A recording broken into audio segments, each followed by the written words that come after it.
Bem-vindos a mais uma análise aprofundada aqui no nosso espaço.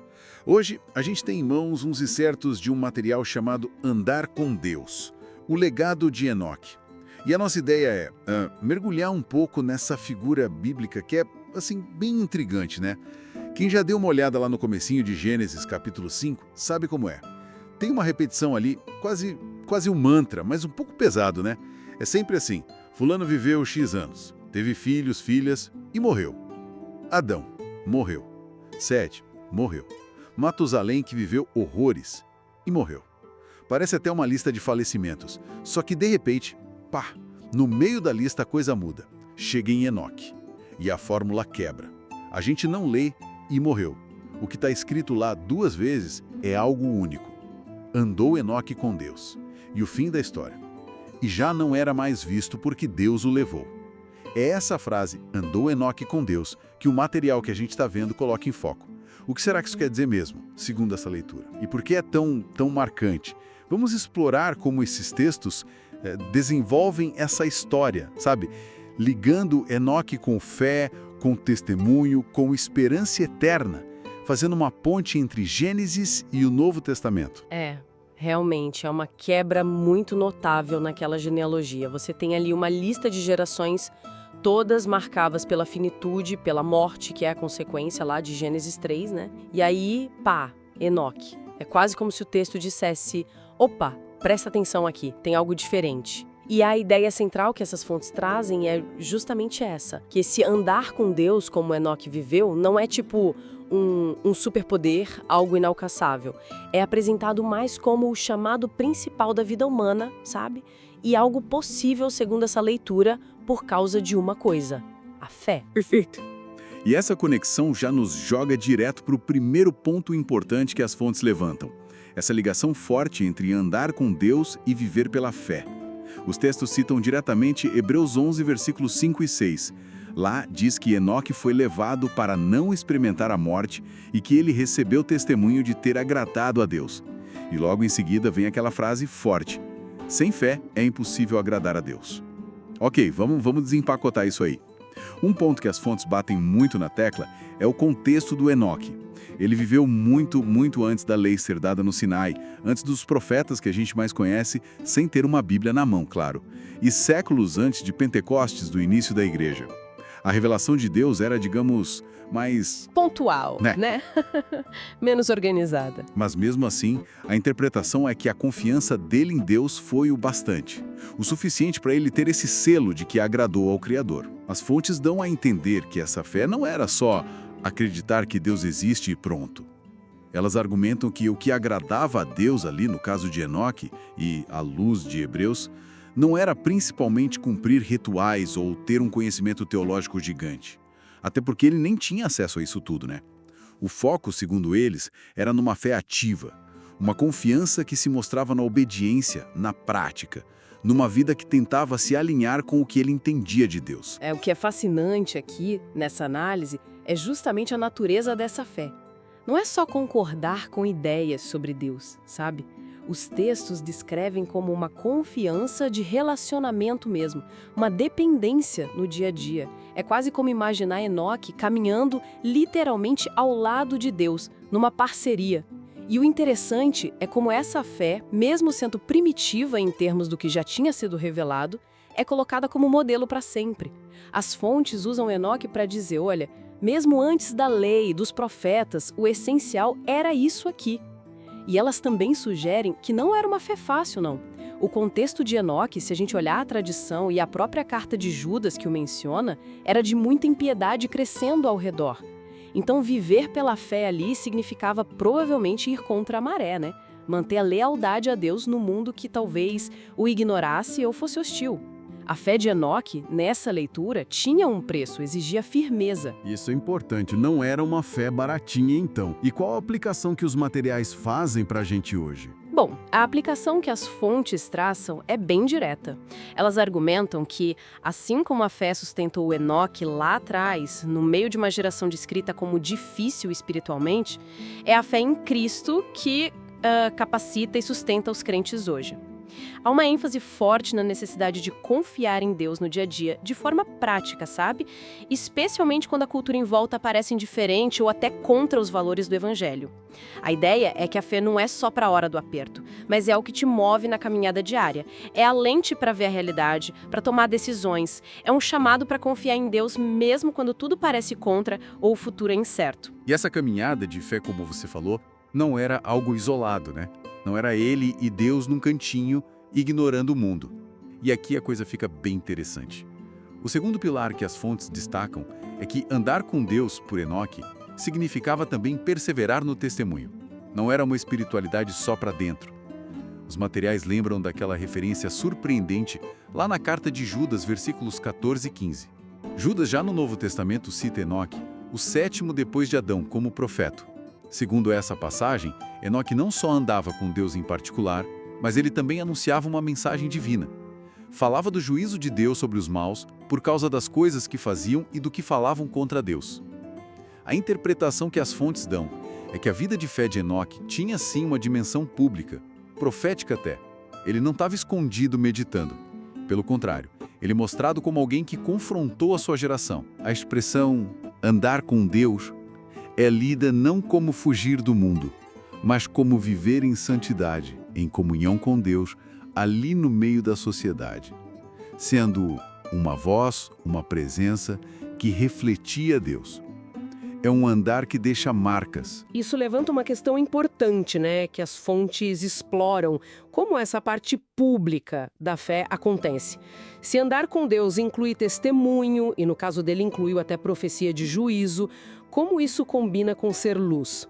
As fontes parecem dizer que o testemunho não é só o que você fala, mas a própria vida que você leva em contraste com o mundo.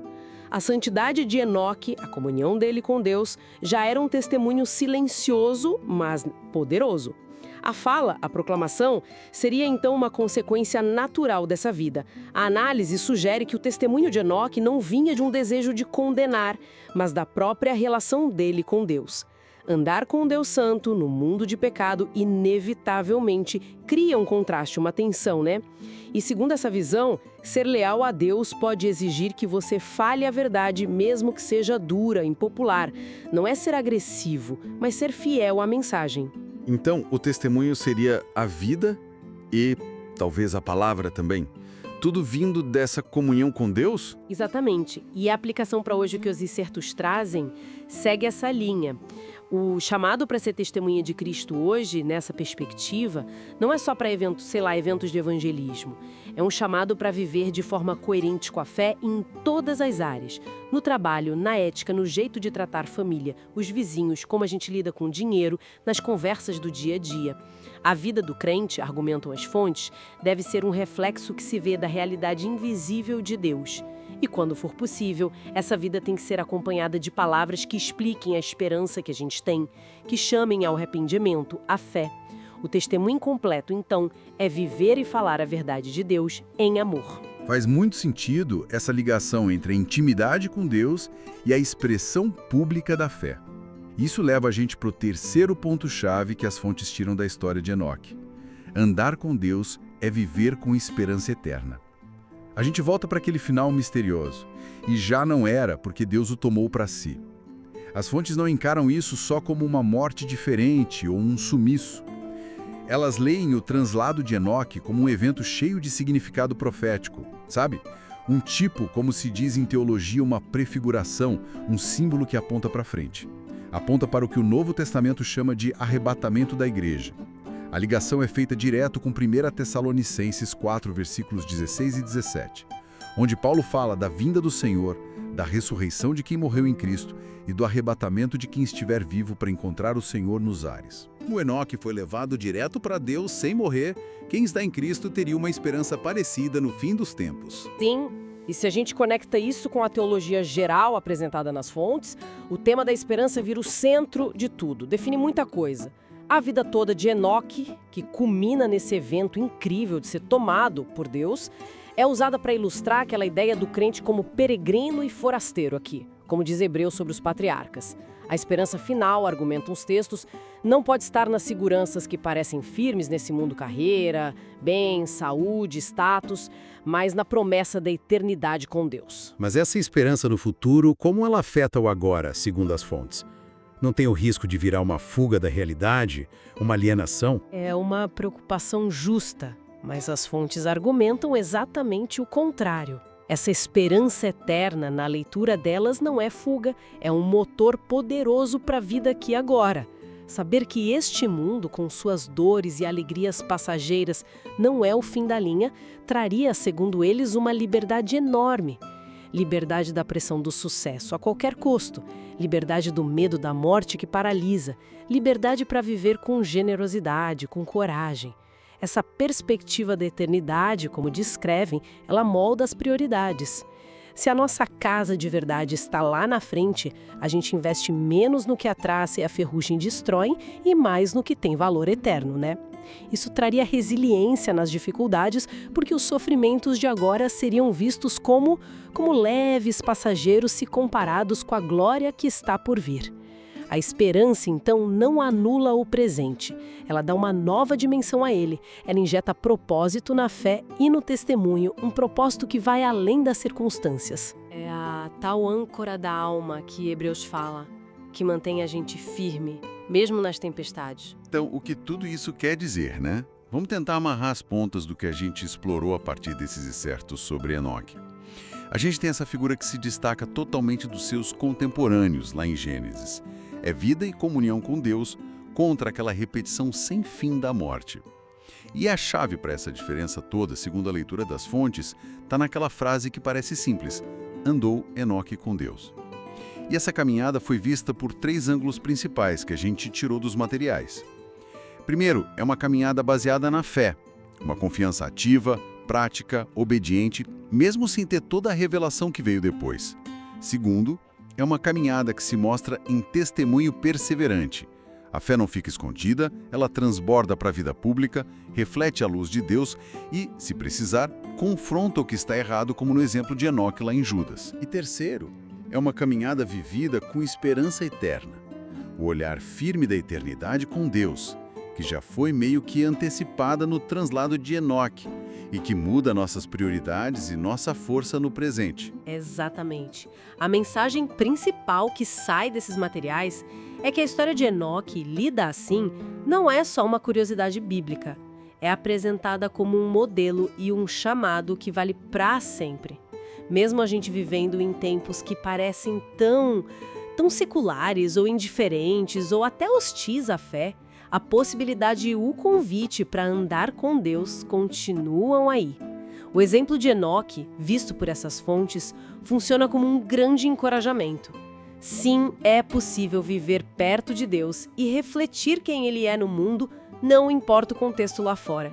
E os elementos essenciais dessa jornada, como os textos mostram, estão ligados à fé, à base, confiar todo dia, não só concordar com a cabeça. O testemunho é a expressão natural, a vida mostrando a fé e a palavra explicando quando preciso, e a esperança é o horizonte, a certeza da eternidade que nos firma e nos motiva agora. É um pacote completo de uma vida com Deus que é vibrante e cheia de sentido segundo essa perspectiva. Para a gente fechar a nossa conversa de hoje, pensando um pouco além do que as fontes dizem explicitamente, mas inspirado por elas. Além da gente saber sobre personagens bíblicos, sobre doutrinas, sobre o fim dos tempos, como seria se a prática mesmo, concreta, de andar com Deus, nesses termos que a gente viu hoje a partir de Enoque?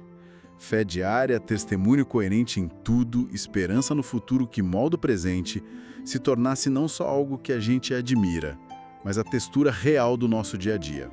Que diferença isso faria, não só pra gente, individualmente, mas no nosso jeito de interagir com o mundo todo? Fica aí essa pergunta pra gente pensar.